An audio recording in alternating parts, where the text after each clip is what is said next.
잠언 11장 27절, 28절 말씀 제가 읽습니다. 선을 간절히 구하는 자는 은총을 얻으려니와 악을 더듬어 참는 자에게는 악이 임하리라. 자기의 재물을 의지하는 자는 패망하려니와 의인은 푸른 잎사귀 같아서 번성하리라. 아멘. 고난의 이유 17번째 시간, 죄로 인한 고난에 대한 잠언의 말씀들을 보고 있습니다. 잠언의 말씀은 매우 중요합니다. 매우 중요한 말씀들이 자주 반복적으로 계속 이어져 나와 있습니다.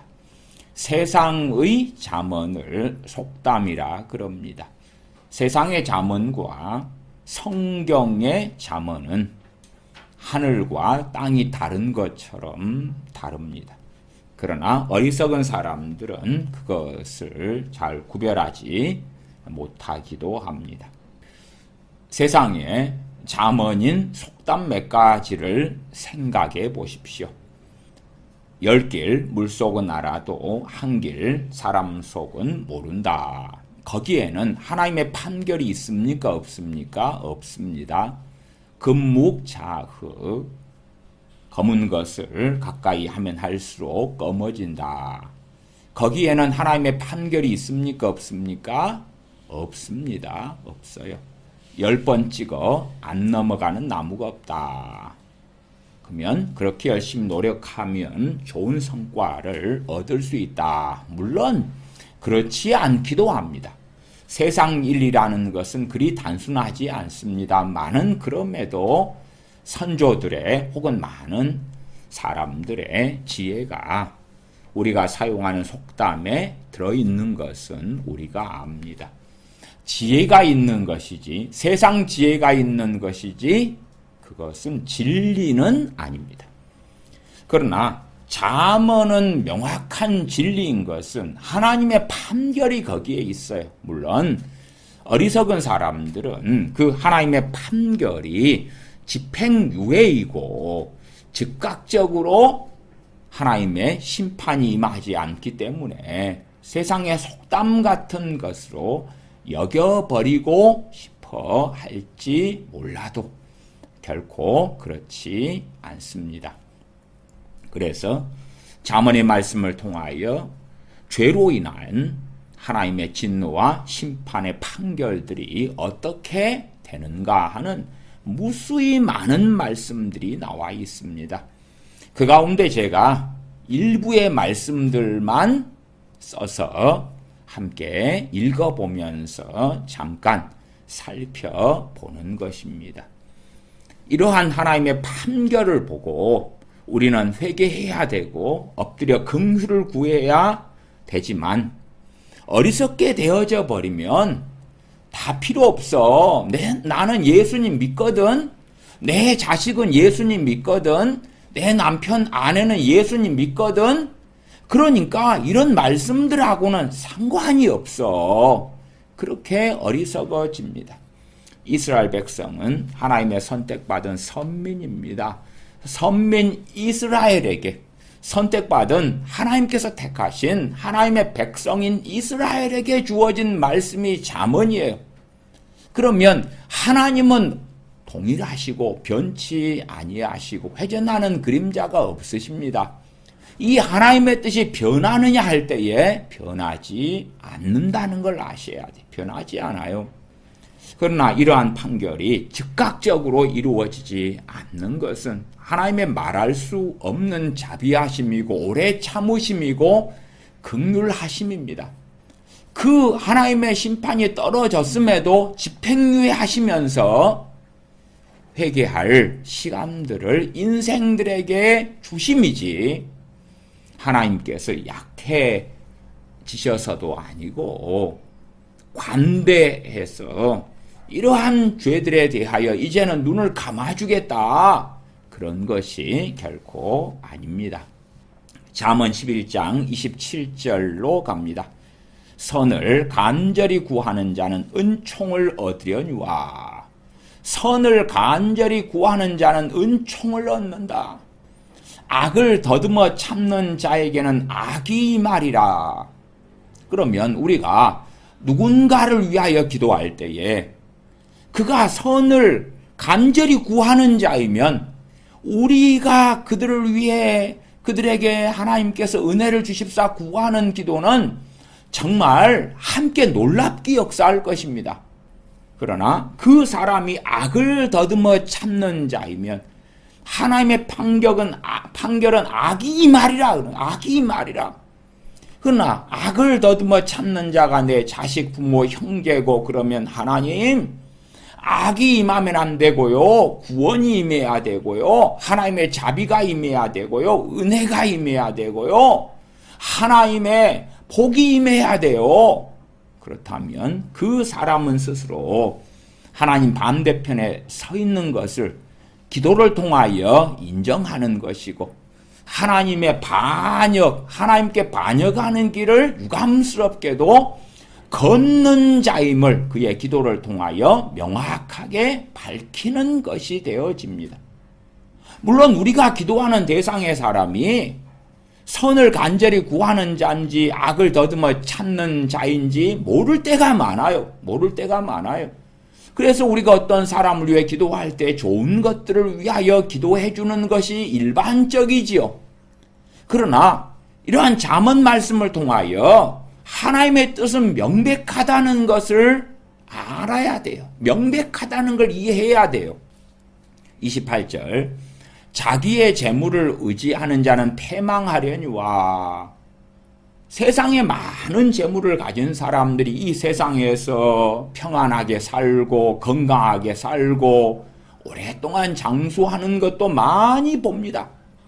그러나 이 잠깐의 인생이 끝난 다음에는 영원한 패망인 지옥이 기다리고 있어요. 하나님의 판결은 자기의 재물을 의지하는 자는 패망한다는 판결이에요. 그 사람이 크리스천이든지 세상 사람이든지는 상관없어요. 다 그 누구나 자기의 재물을 의지하는 자는 패망합니다. 나는 크리스천이에요. 나는 내 재물을 의지하고 살아가도 나는 예수님 믿기 때문에 패망하지 않을 거예요. 말이 안 되는 소리입니다. 이건 하나님의 백성에게 하시는 말씀이에요. 하나님의 백성들에게도 이루어질진데 세상 사람은 오죽하겠어요? 의인은 푸른 잎사귀 같아서 번성하리라. 번성하리라. 이 말씀이 세상에서 이루어지는 것을 못 볼 수도 있어요. 의인들의 삶에. 왜? 예레미야 선지자, 이사야 선지자, 참으로 많은 하나님의 종들이, 또한 사도들도 이 세상에서 번성하는 것, 물론 신앙적으로 복음을 증거하고 많은 제자를 양육하고 그러한 번성함은 경험하였겠지만, 그러나 세상적인 관점에서야 참으로 그들은 수치와 모욕 속에서 인생들이 끝난 경우가 다반사였지요. 이 말씀이 주님 앞에 섰을 때는 아버지의 나라에 도달한 다음에는 반드시 그대로 아버지 하나님의 판결 그대로 이루어졌다. 이루어졌다. 또한 의인들에게는 이루어질 것이다. 단지 세상의 삶만 바라보면서 세상에서 의인은 푸른 잎사귀 같아서 번성하리라. 하나님의 판결은 그런데 이 세상에서는 그러할 수도 있고 그렇지 않을 수도 있어요. 그렇지 않을 수도 있어. 잠언 12장 2절로 갑니다. 선인은 여호와께 은총을 받으려니와 악을 꾀하는 자는 정죄하심을 받으리라. 정죄하심이 무엇이에요? 재판정에서 유죄 판결을 받는 것입니다. 유죄 판결을 받은 다음에는 형사적으로 유죄 판결이면 감옥에 들어가겠죠. 감옥에 들어가요. 처벌을 받겠죠. 악을 꾀하는 자는 하나님의 정죄하심을 받는다. 선인은 여호와께 은총을 받는다. 이것이 하나님의 정하신 바예요. 정하신 바. 그러니까 악을 꾀하는 자가 회개하지 않고 정죄하심을 받은 자가 되었는데, 이 사람이 이스라엘 백성, 유대인 혹은 대제사장, 바리새인, 서기관들, 그런 자들이 돼가지고 하나님께 많이 기도한다고 합시다. 주님을 십자가에 못 박아 죽인 다음에 AD 70년에 로마에 의하여 예루살렘 멸망이 다가오는데 하나님께 발부둥 치면서 기도했겠지요. 그러나 하나님의 작정, 하나님의 진노는 그대로 이루어졌습니다. 그러면 진실로 선인이 참으로 선을 행하기를 사랑하고 그렇게 살아가는 하나님의 사람이 살아갈 때에 하나님의 은총이 그에게 있다. 그러면 그가 기도를 하면 은총은 더 놀랍겠죠. 그러나 악을 꾀하는 자가 기도해요. 하나님 도와주세요.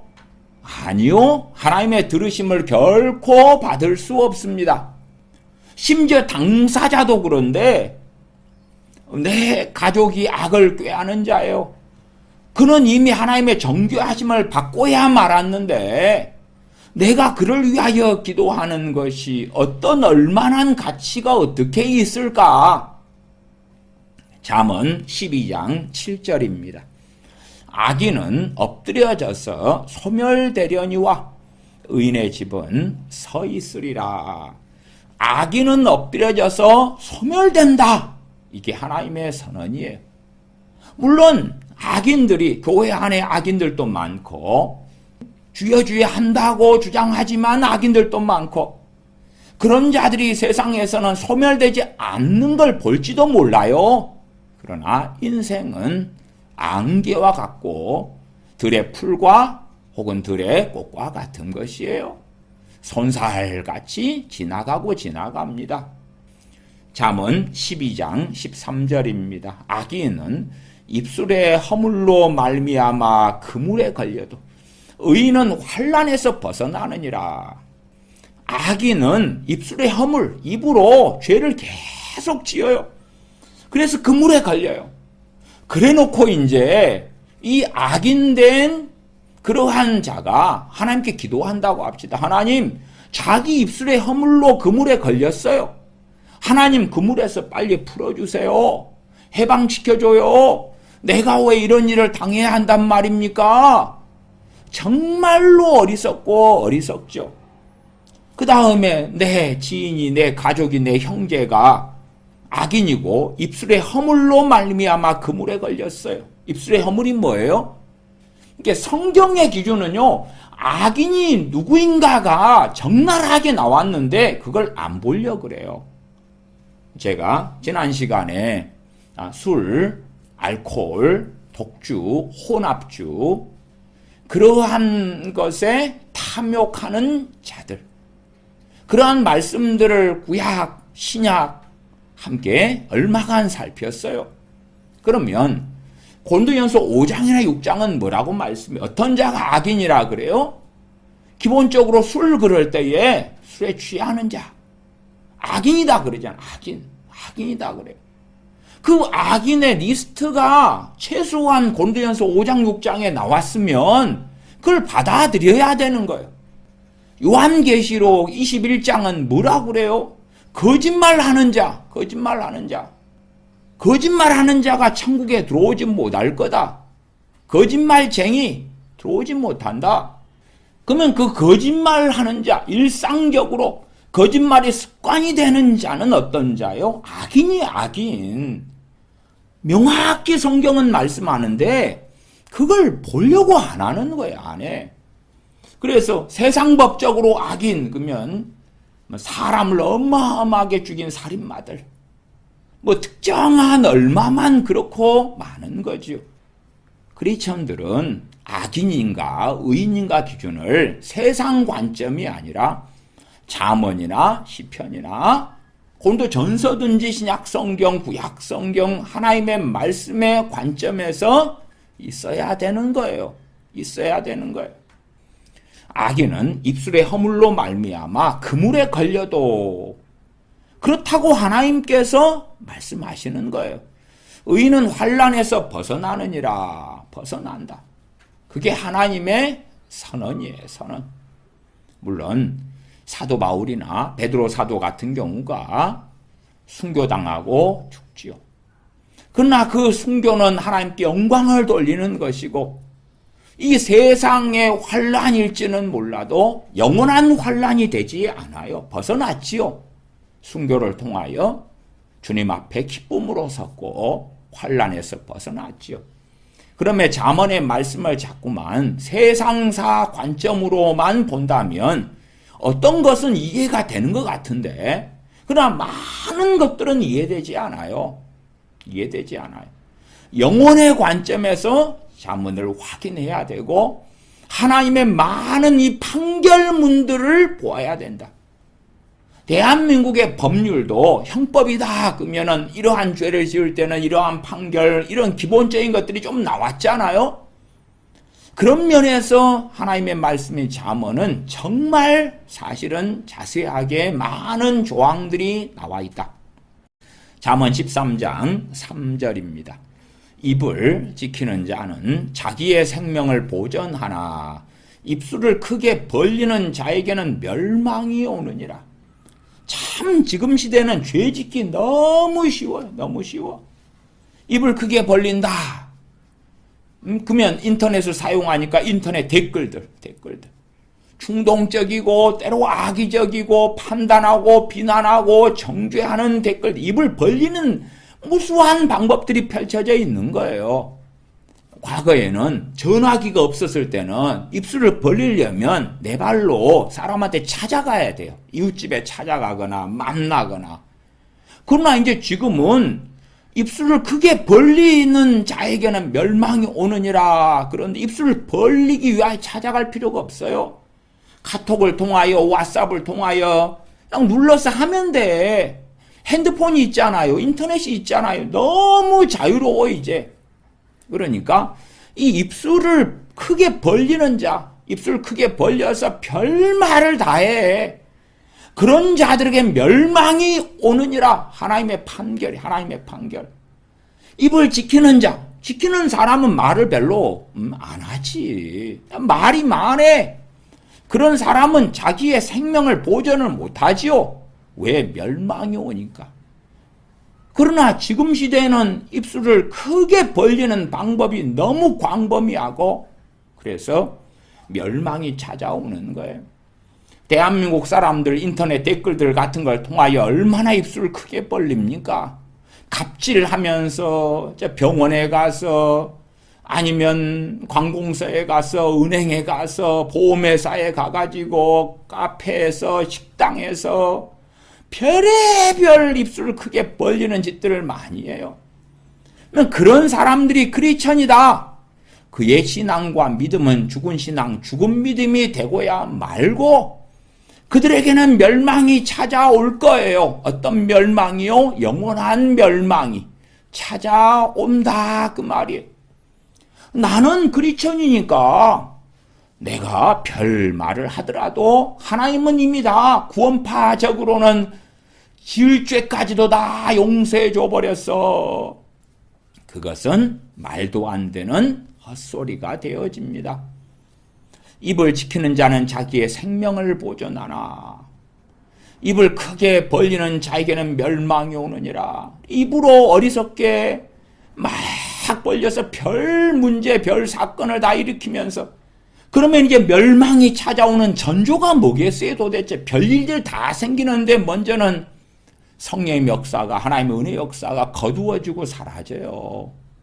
하나님께서 집행유예 해놓으셔서 멸망이 바로 집행되지는 않겠지만 하나님과 관계는 무너지고 끝장이 나버려요. 끝장이 나버려.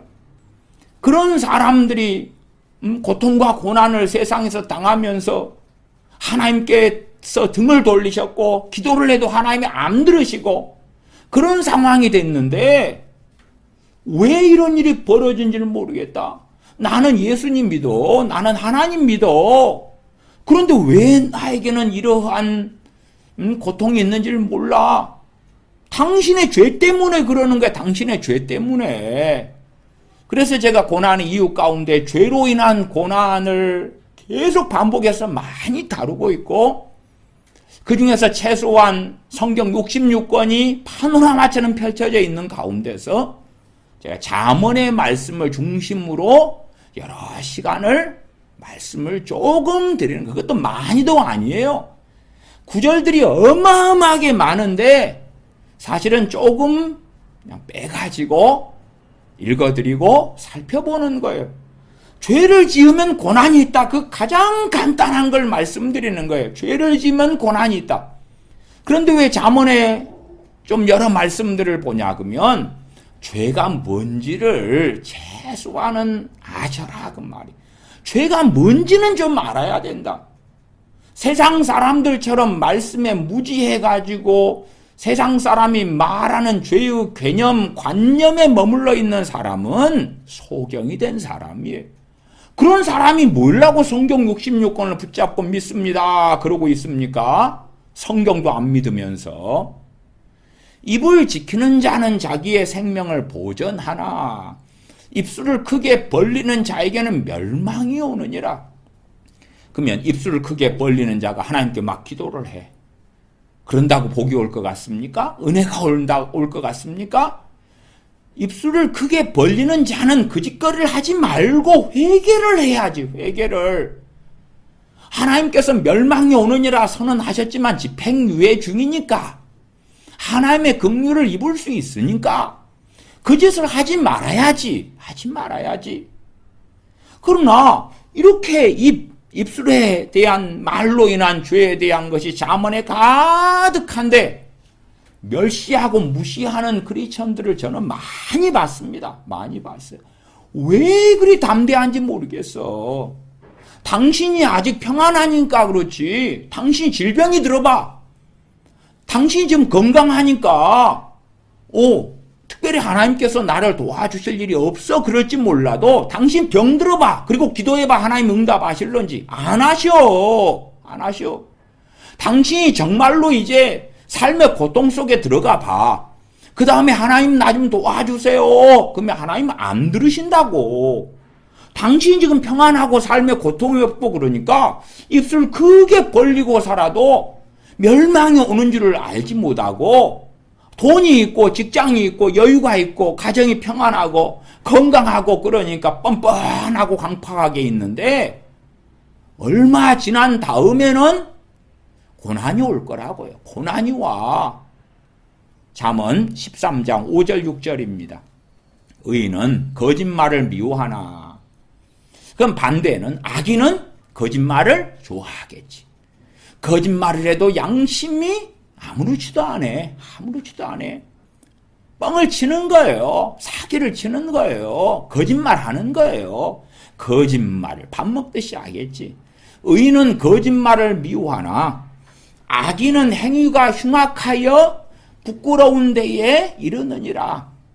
악인의 행위가 흉악한 가장 기본이 뭐죠? 거짓말하는 거. 입술부터. 그렇게 하는 거예요. 그러니까 악인은 어디에 이르릅니까? 부끄러운 데에 이르게 된다. 부끄러운 데에 이른다. 나는 악인인데요. 내 가족이 악인인데요. 그러나 하나님 영광에 이르게 해주세요. 성령 충만에 이르게 해주세요. 구원에 이르게 해주세요. 정말로 완악한 것이. 정말로 완악한 것. 제 손에 양심이 있다면 가족이라면 내가 권면을 해가지고 그 일을 버리고 하나님께 엎드리고 회개하고 돌아와라. 그렇게 해야지. 하나님 저렇게 살아가고 있어도요. 하나님이 알아서 어떻게 좀 해버리십시오. 정말 그건 완악한 길을 걸어가는 거예요. 13장 6절 공의는 행실이 정직한 자를 보호하고 악은 죄인을 패망하게 하느니라. 악을 짓는 사람이 누구지요? 죄인. 그러면 악은 죄인을 패망하게 한다. 그 말은 뭐냐? 그러면 악은 그 악을 짓는 그 죄인을 패망하게 한다. 그 말이에요. 악은 그 사람, 그 악을 행하는 그 죄인을 패망한다, 멸망하게 한다. 그러나 공의는 행실이 정직한 자를 보호한다.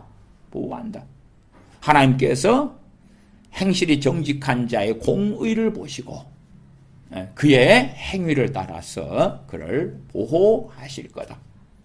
그러나 악을 행하는 죄인은 패망하게 될 것이다. 잠언 13장 10절입니다. 교만에서는 다툼만 일어날 뿐이라. 자, 교만해요. 무엇이 일어나요? 다툼이 일어나. 왜? 교만한 사람은 누가 옳아요? 자기가 옳아. 자기가 옳으니까 굽히질 않아. 언쟁하고 다투고 싸우고 내가 옳으니까 상대방을 공격하기도 하고 비난하기도 하고. 교만에서는 다툼만 일어날 뿐이라 권면을 듣는 자는 지혜가 있느니라. 교만한 사람은 권면을 들어요? 안 들어요? 안 들어요. 내가 약자이기 때문에 저 강자인 사람이 내게 권면을 한다고 칩시다. 그러면 듣는 신용을 해. 그러나 속으로는 그 권면하는 사람을 욕하기도 하고 헐뜯기도 하고. 부모가 잘못된 일을 행하는 자녀한테 권면을 하고 책망을 해요. 그러면 자식이 마지못해서 수그리고 있는데 속으로는 욕하고 기분 나빠하고 혈기 부리고 있는 거예요. 그러나 괜히 부모한테 대들고 그러면 용돈이 삭감될 수도 있고 처벌을 받을 수도 있으니까. 그러나 뱃속 안에는 사실은 권면을 듣지는 않아요. 교만하니까. 잠언 13장 13절입니다. 말씀을 멸시하는 자는 자기에게 패망을 이루고. 말씀을 멸시하는 기본이 뭐죠? 하나님 말씀을 상고하지 않는 거예요. 가까이 하지 않는 거예요. 하나님의 말씀을 마음에 담아두지를 않아요. 관심이 없어요. 한 걸음 나아가서는 제가 잠언과 세상 속담의 차이도 말씀했잖아요. 세상의 가치관, 관점, 관념으로 사는 거예요. 말씀을 멸시를 하는 거예요. 멸시해. 대한민국의 기독교인들은요, 기도를 샤머리즘 주술로 사용하는데 너무 익숙하거든요. 그러니까 말씀은 멸시하고요, 기도만 하면 다 되는 거야. 소위 기도는 만사를 변화시킨다. 말씀을 멸시해버리는 거예요. 기도만 하면 되는데, 기도만 하면 돼. 내 자식이 어떤 삶을 살든지 상관없어. 내가 내 자식을 위해서 기도만 많이 해버리면 하나님 꼼짝마. 하나님은 내가 시킨 대로 할 수밖에 없을 거야. 내가 예수님 이름만 사용해서 기도하면 하나님은 안 들어줄 수가 없어. 내가 내 혼자 기도해서 안 되면 집단을 모아가지고 그렇게 해서 하나님께 기도하고 그런 식으로 하면 하나님은 안 들을 수가 없는 거야. 그렇게 하면서 말씀을 멸시해요. 말씀을 멸시하는 자는 자기에게 패망을 이루고, 말씀을 멸시하는 크리스천들. 제가 청년들이 참 많이 주님을 최근래에도 많이 신앙생활 포기하고 떠났다 그랬잖아요. 그런 친구들에게 왜 교회 떠났냐, 신앙생활 포기했냐 그러면은 당연히 그 대부분은 뭐라 그러냐 그러면 교회 탓하고 목회자 탓하고 그렇게 교인들 탓하고 그래. 그러나 그런 친구들의 삶을 추적하면요, 부모 품 안에 있을 때는 믿는 척했지만 말씀을 멸시하고 살았어. 사실은. 아니, 교회는 불완전하고 목회자도 불완전해요. 교인들 불완전해. 정말 문제가 많은 교회에서는 옮길 수 있고 떠날 수 있어요. 그러나 주님을 섬기고 아버지 하나님께 예배하는 데는 떠날 수 없는 거예요. 가정교회가 될 수도 있고요, 가난한 성도가 될 수도 있어요. 그러나 신앙에서 퇴보하고 물러서고 주님을 부인할 수는 없는 거예요, 진짜 크리스천이라면. 그러나 그런 일들이 젊은 세대에 비일비재하게 생기는 이유는 무엇인가? 최근 1년 사이에 합동교단만 해도 4.3%의 교인들이 신앙을 포기했어요. 통합교단은 4.11%, 감리교단은 6%가 신앙을 포기했어요. 왜 그런 일이 벌어지죠? 통합합동교단만 해도 기본 10만 명씩 주님을 떠났어요. 그럼 전체는 도대체 몇십만 명이 떠났을까? 그러한 일들이 계속하여 벌어지고 이어져 가고 있어요. 미국 교회 상황도 정말 심각합니다. 왜 그렇지요? 물론 많은 이유가 있을 거예요. 그러나 첫 번째다. 잠언 13장 13절로 말씀드린다면 말씀을 멸시하니까. 청년들이 하나님 말씀 사모하지 않아요. 말씀 상고하지 않아요. 쾌락을 즐거워하고 남녀간의 모임, 만남, 미팅, 별 즐거운 것, 여행도 있고 맛집도 있고 영화 보고 드라마 보고 많이 있잖아요. 자신을 즐겁게 할 것들이. 그러면 하나님 말씀에는 무관심해. 말씀을 멸시하는 거지. 말씀의 기준으로 살려고 발버둥 치지 않아요. 말씀대로 살려고 애쓰지 않아요. 애쓰지 않아. 기도를 해도 무슨 기도가 필요하죠? 이 말씀에 순종하게 해달라고. 때로는 말씀을 깨닫게 해달라고. 말씀을 지키게 해달라고. 말씀을 준행하게 해달라고. 그러면서 하나님의 은혜를 구하고 능력을 구하고 도우심을 구하고 그게 맞는데 자기의 인생에 행복이 없는 것 같아. 행복하게 해달래. 자기의 삶에 돈이 부족해. 돈 달래. 자기가 좋아하는 육각형 남자, 육각형 여자가 없어. 그 육각형 남자, 여자를 달래. 자기가 원하는 세상의 만족이 없어. 세상의 만족을 달래. 자기가 원하는 아파트, 차, 명품이 없어. 그걸 달래. 그런 기도를 하는 거죠. 그러나 하나님의 말씀을 가지고 말씀대로 준행하기를 원하고 갈망하여서 하나님께 엎드리고 기도하고 그러한 길을 걷지 않아요. 그러면 자연적으로 자기에게 패망을 이루고 첫 번째로 나타난 패망이 뭐예요? 신앙을 포기하고 떠나는 거예요. 주님 부인하고 떠나는 거예요. 그런 것이 크리스천들 가운데 매년 1년마다도 한 5%씩은 주님을 떠나고 있어요. 100명 가운데 5명이라. 100명 가운데 5명. 그렇게 주님을 떠나요. 적게 잡으면 100명 가운데 4명. 4명 아니면 5명. 감리교는 6명. 그렇게 떠나고 있는 거예요. 말씀을 멸시하는 자는 자기에게 패망을 이루고 계명을 두려워하는 자는 상을 받느니라. 계명은 하나님의 말씀이죠. 말씀을 두려워하는 사람. 두려워하니까 말씀대로 살려고 할 수밖에 없는 거예요. 그런 사람에게 하나님께서 상을 주신다 하잖아요. 상을 주신다. 이 정욕적인 세속적인 사람이 되면 이러한 상도 자꾸만 돈, 물질, 성공으로 생각하는 거예요. 뭐 눈에는 멋마 보인다고 그러는 거예요. 뭐 눈에는 멋마 보인다고. 정말 하나님을 사랑하는 사람은 하나님과 동행하는 것, 에녹 선지자가 300년간 하나님과 동행했던 것이 가장 큰 영광이었을 거 아니에요? 성령의 인도하심 따라 사는 것, 성령 충만하여서 성의 열매가 풍성히 자기에게 이루어지는 것, 사나 죽으나 주의 영광을 위해 살아가는 것, 그러한 것이 가장 큰 상일 거 아니에요? 진실로 주님을 사랑하는 사람은. 하나님을 마음을 다하여 뜻을 다하여 성품을 다하여 목숨을 다하여 사랑하는 것, 그것이 자기에게 가장 큰 상일 거 아니에요. 그 삶을 갈망하고 원하니까.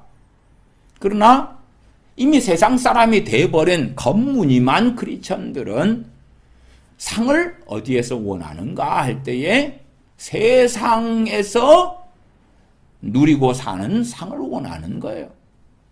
계명을 두려워하는 자는 상을 받느니라. 말씀을 멸시하는 자는 자기에게 패망을 이루고 주님에게서 떠나버리고 멀어질 수밖에 없는 거예요. 아이고 내 자식이 15살에 17살에 20살에 예수님 영접했어. 10살에 예수님 영접해가지고 기뻐서 찬양하고 박수치고 눈물 흘렸는데, 그러나 어릴 때 주님을 믿었다 할지라도 말씀을 멸시하는 자로 살아가면 패망해. 이게 하나님의 선언이에요. 하나님의 선언. 13장 18절입니다. 훈계를 저버리는 자에게는 궁핍과 수욕이 이르거니와. 훈계가 부모가 하는, 학교 교사가 하는 그런 훈계 아닙니다. 훈계의 기본은 첫째 하나님의 말씀이에요. 하나님 말씀을 통하여 내가 훈계를 얻어야 되죠. 잠언 1장에서는 이 잠언의 말씀이 훈계고 권면이고 교훈이고 그렇게 말씀하잖아요. 하나님의 말씀이 훈계인 거예요. 말씀을 버리는 거예요. 훈계의 말씀을 버리는 자는 궁핍과 수욕이 이르는 거예요. 대한민국은 샤머니즘적인 기도, 주술적인 기도가 가득하다 그랬잖아요. 훈계는 버리고 기도만 많이 하면 돼. 기도만 많이 하면 돼. 그래서 제가 나이 드신 권사님들 그런 분들이 제 기도 동무가 되어서 밤에 기도를 많이 하고 살았어요. 이 교회에 가면 또 권사님들이 제 저녁에 모여서 기도하는 기도 동무. 저쪽 교회 가면 또 그러기도 해요. 근데 특징이 뭐냐 그러면 말씀을 몰라요. 말씀을 몰라. 그래서 왜 말씀을 모르는가? 주로 이제 하시는 말씀이 우리 목사님이 시키는 대로 기도만 많이 하면 된다 그랬어. 하나님의 말씀에 관심이 없어요. 자기 사명은 기도 사명이래. 신앙생활을 30년 하고 40년 했는데 말씀에 무지한 거예요. 희한한 거죠. 희한한 거. 훈계를 저버리는 거예요. 그러면 궁핍과 수욕이 오는 거예요. 수욕이 와. 그런 분들이 돌아가실 때가 되니까 말씀이 없는데 어떻게 믿음이 역사해요? 그러면 한탄만 하고 한숨 마시고 그러면서 죽음만 기다리는 거예요. 경계를 받는 자는 존영을 받느니라. 경계, 훈계 같이 가지요. 하나님의 말씀을 통한 경계, 하나님의 말씀을 통한 훈계, 존영을 받는다. 하나님의 판결이에요. 13장 20절 21절입니다. 지혜로운 자와 동행하면 지혜를 얻고 미련한 자와 사귀면 해를 받느니라. 자기가 미련한 자와 사귀면서 해를 받는 게 당연한데 그런데 왜 내가 해를 받아야 되지? 이런 일이 내게 왜 생기지? 그렇기 때문에 결혼 대상도요. 미련한 자하고 결혼하면 뭘 받아요? 해를 받아. 해를 받아. 자녀를 낳았는데 자녀가 미련한 자가 되면 부모지만은 해를 받아요. 내 부모가 미련한 자라도 내가 해를 받아. 어쩔 수 없는 거예요. 어쩔 수 없어. 예를 들어 보증이다. 그러면 말씀 보증 서지 말라 그랬잖아요. 부모가 괜찮아. 말씀을 멸시하고 괜찮아. 이건 사랑이야. 그럼 부모가 보증을 서주고 그만큼 자녀도 뭘 받습니까? 해를 받아. 해를 받아. 지혜로운 자와 동행하면 지혜를 얻고 미련한 자와 사귀면 해를 받느니라. 아이고 나는 저 미련한 자들 사랑했는데요. 아니요. 나는 지금 근시가 되고 소경이 돼가지고 누가 미련한 사람인지 모르겠어요. 나는 그냥 다 끌어안고 햇볕 정책을 하고 사랑하고 포용하고 그렇게 감싸면서 살래요. 이게 말씀대로 사는 거 아니에요? 그런 사람은 절간에 가서 승려와 함께 자비를 행하시면 돼. 불교에서 말하는 자비요. 성경에서 말씀하는 자비는 그것하고는 달라요. 달라. 미련한 자와 사귀면 해를 받느니라. 고린도전서 5장 6장에 교회 안에 악인들은 쫓아내어라. 묵은 누룩을 내어버리라. 그들에게까지 자비를 야기하지 않아요. 21절 재앙은 죄인을 따르고 선한 보응은 의인에게 이르느니라. 이게 하나님의 선언이야. 하나님의 선언. 그러면 그 선언에 맞으려면 내가 하나님의 백성이다. 그런데 내가 죄악된 삶을 살아요. 그럼 회개하고 하나님께 엎드릴 때 재앙이 내게서 멀어져 가겠죠.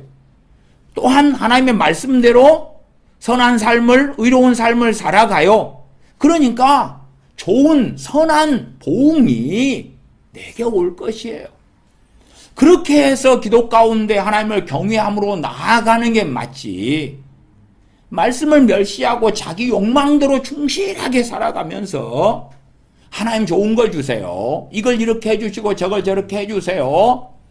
그건 정말로 이 세상 종교를 가진 자들보다 더 완악하다는 걸 스스로 증명하는 거예요. 잠언 14장 1절입니다. 지혜로운 여인은 자기 집을 세우되 미련한 여인은 자기 손으로 그것을 허느니라. 그것이 뭐죠? 자기 집. 미련한 여인은 자기 손으로 자기 집을 헐어버려요. 무너뜨려버려요. 부부관계, 부모 자식 관계 무너뜨려버리는 거예요. 물론 반대로도 맞지요. 지혜로운 남자는 자기 집을 세우되 미련한 남자는 자기 손으로 그것을 헐으니라.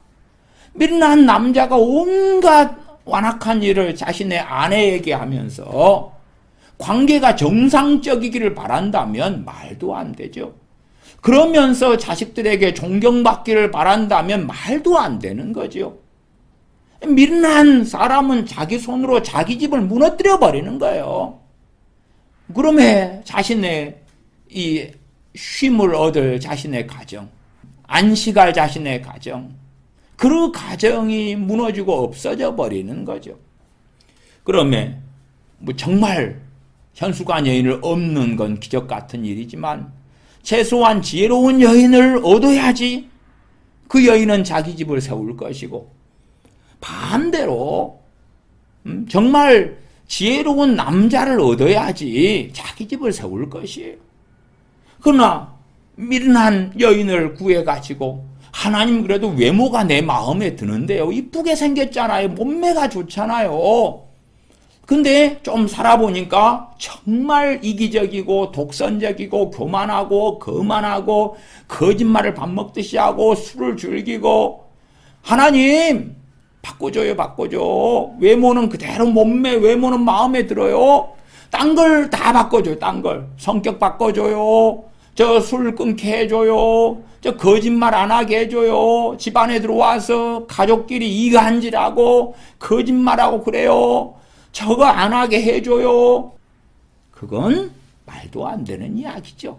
근데 그걸 기도랍시고 하는 믿는 사람들이 대한민국에는 허다한 거예요. 허다해. 잠언 14장 6절입니다. 거만한 자는 지혜를 구하여도 얻지 못하거니와. 자, 거만한 자가 지혜를 구해요. 하나님 줘요? 안 줘요? 안 줘. 남을 업신여기고 잘난 체하고 뽐내고 이런 자가 거만한 자죠. 하나님 지혜 좀 줘요. 안 준다니까. 안 줘. 명철한 자는 지식 얻기가 쉬우니라. 명철한 사람 어떤 지식요? 세상 지식이 아니라 하나님을 아는 지식. 하나님을 아는 지식을 얻기가 쉽다. 잠언 14장 11절입니다. 악한 자의 집은 망하겠고 정직한 자의 장막은 흥하리라. 악한 자 집은 망한다. 하나님의 선언이, 하나님의 선언. 악한 자의 집은 망한다. 그러면 내가 악한 자예요. 내 집은 망하는 게 맞아요. 근데 악한 자인데 내가 기도를 해. 기도를 하루에 1시간 하고 2시간 하고 3시간 하고, 내가 다니는 교회 중보기도 팀한테 우리 집 위에 기도해 달라 그러고, 중보기도 팀 100명한테 기도를 받고, 목사님, 유명한 목사님한테 안수기도 받고, 그런다 해서 집이 안 망하는 게 아니에요. 물론 하나님의 긍휼과 자비와 오래 참으심은 집행유예로 참고 기다리시는 경우가 많지만, 그럼에도 잠언의 말씀은 하나님의 판결이에요. 이게 하나님의 판결. 그러면 악한 자의 집은 망하기로 이미 예정되어 있는 거예요. 물론 회개할 시간을 주실 때 회개할 수 있고 돌이킬 수는 있어요. 그러나 악한 자가 돌이킨다는 것은 그건 기적이 일어날 때에 가능한 일들이에요. 정직한 자의 장막이 집이지요. 흥하리라. 14절. 마음이 굽은 자는 자기 행위로 보응이 가득하겠고. 이 신앙생활 하는 사람들 가운데 마음이 굽은 사람들 종종 있어요. 종종 있어. 마음이 굽은 게 뭐예요? 굽었다, 아니면 정로다, 정직하다, 기준이 뭐예요? 하나님 말씀 기준이요.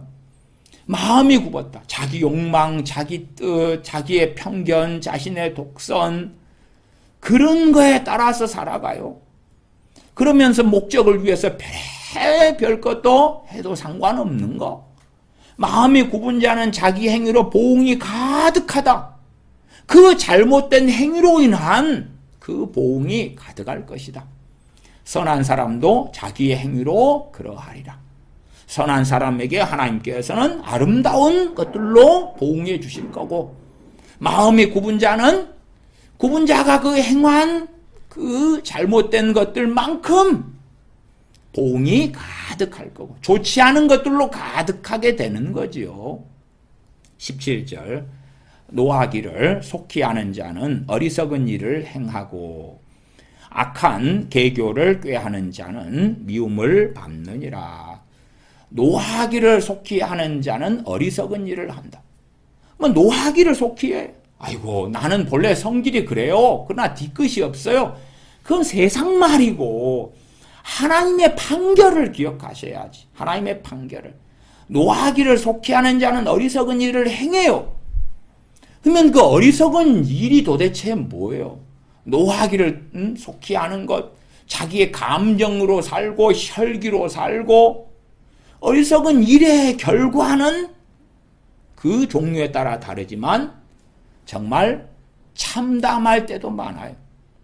어떤 사람이 분노가 막 폭발하는 거예요. 그래가지고 자기 아내하고 싸우다가 분노가 폭발하니까요, 자기 집에다가 휘발유를 뿌려가 불을 질러버려요. 불을 질러버려요. 거기에서 자기 아내 타 죽고 자기 자식들 죽고, 자기는 어떻게 또 살았나? 그러면 그래가지고 그 어리석은 일의 결과로 하나님 내 아내 내 자식들 살려주세요 그런다고 살아납니까? 말도 안 되는 거예요. 어리석은 일들마다 그 결과물은 천차만별이지만 그건 자기가 감당해야 되지. 노하기를 속히 하는 자, 자기 스스로 자기를 해치는, 심지어 자신의 가정까지도 무너뜨리는 그러한 일 속에 나아가요. 악한 계교를 꾀하는 자는 미움을 받느니라. 아이고, 내가 악한 계교를 꾀하고 살아가도 나는 별로 안 미워하는데, 아니면 나는 푸틴이야, 나는 시진핑이야, 나는 김정은이야, 내 절대 권력을 가지고 있는데 누가 나한테. 이 하나님의 판결은 하나님께서 네 미워한다고. 그러면 하나님의 도우심이 필요하다, 그래서 엎드리고 나 좀 봐줘요 그런다 해서 결코 그렇게 되지 않을 거예요. 29절입니다.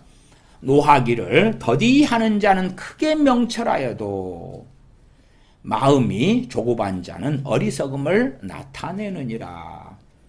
앞에는 노하기를 속히 하는 자, 29절은 노하기를 더디 하는 자. 마음이 조급한 자가 그 다음에 29절 하반에 나왔어요. 마음이 조급한 자. 마음이 조급하니까 어리석음을 나타낸다. 어리석음의 종류도 많겠지요. 잠언 15장 1절입니다. 유순한 대답은 분노를 쉬게 하여도, 유순한 대답이다, 부드러운 대답이다, 그 말이죠. 분노를 쉬게 한다.